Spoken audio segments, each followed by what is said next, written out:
I had the impression that the US was allying with India mainly against China, and I got two confirmations of that more or less intuition by Mark Faber, and now another one, Lawrence Wilkinson, who is talking at the Real News network online. I'll put a link next to this video. And it's interesting to see that news about the strategic interests of the US and the way that it's positioning itself in the world, also in light of the campaigns of Napoleon that I've been reading about in Egypt, and the behavior of the French, the Turks, the English, and the local pashas there. Basically what happened, Napoleon ended up in Egypt because he had nothing to do basically, and his the government of France, which then was a corporation actually, sent him over there to do something. So he was walking around there. He didn't get any money from home.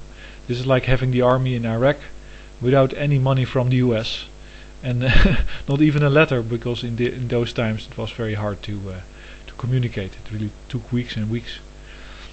And he had to make decisions with his army in the desert that amounted to, well, if I march on, then I have to feed my army, and if I come across an enemy, then I cannot let them live, because they will take food away from my army, and I need the food that these people have been saving. So he went on quite a murderous campaign, and he was not the only one. Everybody that was having a campaign in those regions and was fighting each other. It was the Turks that he chased out of Egypt basically, and then they tried to come back. It was all a big genocidal campaign where all the parties were constantly trying to make sure that they had the resources, and they were never cooperating, of course, because the leaders then had very much more influence based on their personality, and the soldiers then had very incredible personal motivation. They were personally brave, and they would do anything for their leader, let's say.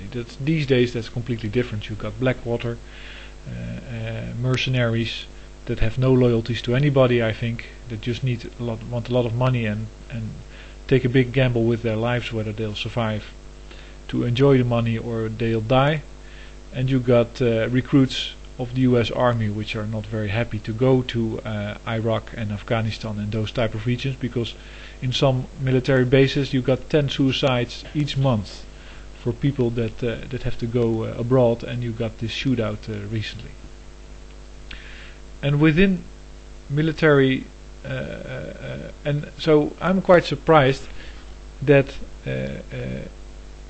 there's so much opposition to this perceived world order and this anthropogenic global warming, because those two things are what you need in order to, or if you just simply acknowledge anthropogenic global warming, and you accept the fact that you have to coordinate, which is a government. It's not a slave driving government, but a coordinating body. You need that internationally to make sure that the resources are distributed evenly. And if you realize that if you don't have to fight for your fuel, because the fuel comes out of the air, basically from the sun, then you don't have all these conflicts.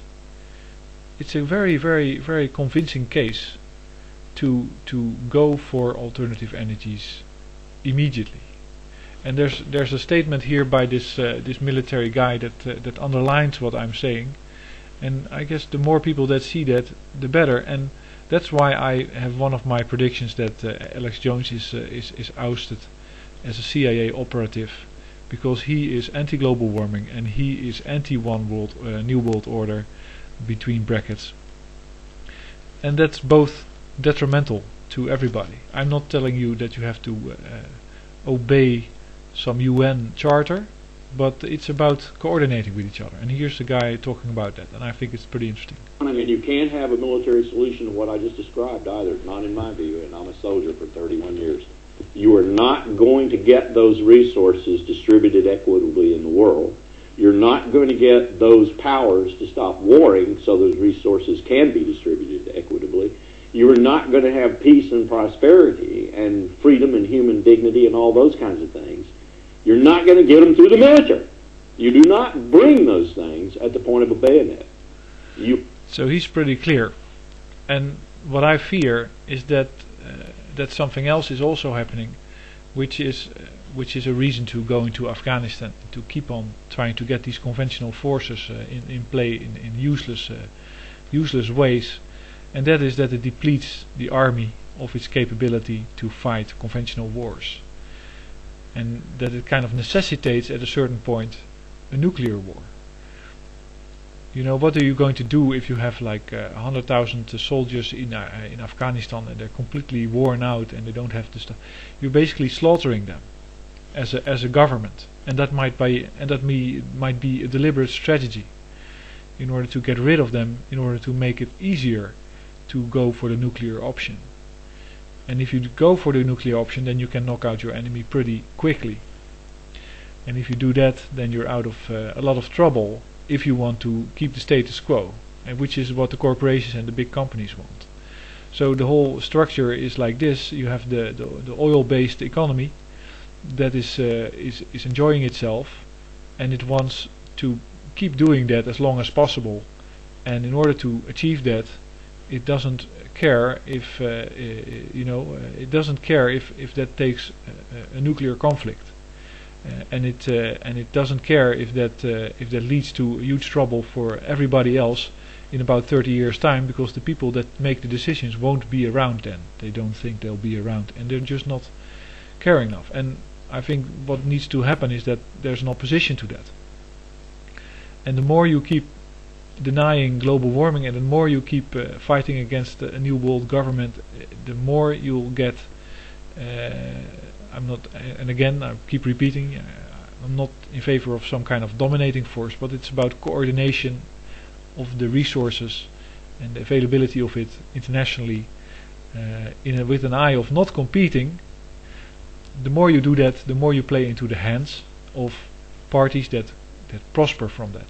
There's the oil companies, the military industrial complex, and the bankers that always make a profit when you try to compete. But take a look at the video, because it's pretty clear. It talks very clearly about the strategic interests of the US.